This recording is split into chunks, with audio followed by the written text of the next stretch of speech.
In a world engineered for happiness, what if real freedom feels like suffering? What if peace comes when you stop consuming and start feeling?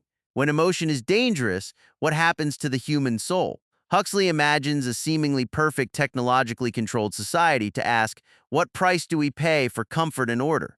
And is in a world engineered for happiness, what if real freedom feels like suffering? What if peace comes when you stop consuming and start feeling? When emotion is dangerous, what happens to the human soul? Huxley imagines a seemingly perfect technologically controlled society to ask, what price do we pay for comfort and order? And is now chapter 13, we enter the world state. Human embryos are engineered and conditioned for caste-based roles. Bernard Marx is an alpha who already doubts the system. The foundation of control.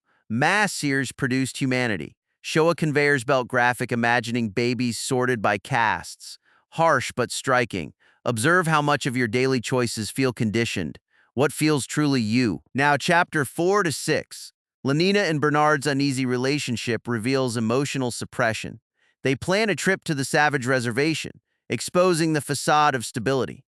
When emotion surfaces, the perfect world cracks. Contrast a sleek city shot with a raw desert reservation. Visually underscore control versus reality. Journal one emotion you suppressed today and ask why. Now, chapter 7 to 9. They meet John and Linda, the savage and his world state-raised mother. Bringing them to London disrupts the status quo. An outsider exposes the system's emptiness. Overlay Shakespeare quotes on sterile city scenes to show culture versus control. Read a short poem or quote today that moves you, feel its power. Now, chapter 10-12. The director is disgraced, Bernard gains fame, but John remains tormented and rejects typical pleasures. Fame can't mask emptiness. Show a media montage praising someone, then flip to their lonely face. Postpone a mindless pleasure today. Notice how you feel. Now, chapter 13-15. John's anger erupts after Linda's death. He incites chaos against Soma and is arrested. Societal order pushes back hard.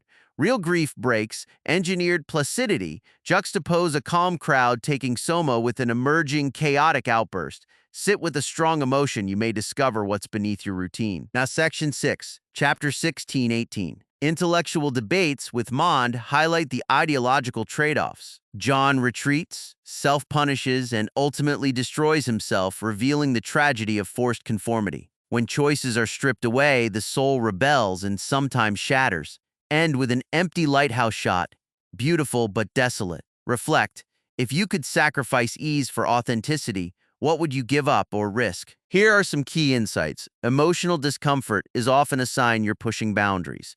Huxley's characters become aware through discomfort, prompting real change. How to apply in 7 days. Day 1, identify one discomfort you avoid. Day 2, spend 5 minutes acknowledging that feeling. Day 3, journal why it scares you. Day 4, do a small action toward it. Day 5, reflect on how discomfort shifted your view. Day 6, try one new, slightly challenging activity. Day 7, review.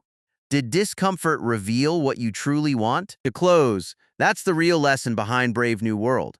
Huxley imagines a seemingly perfect technologically controlled society to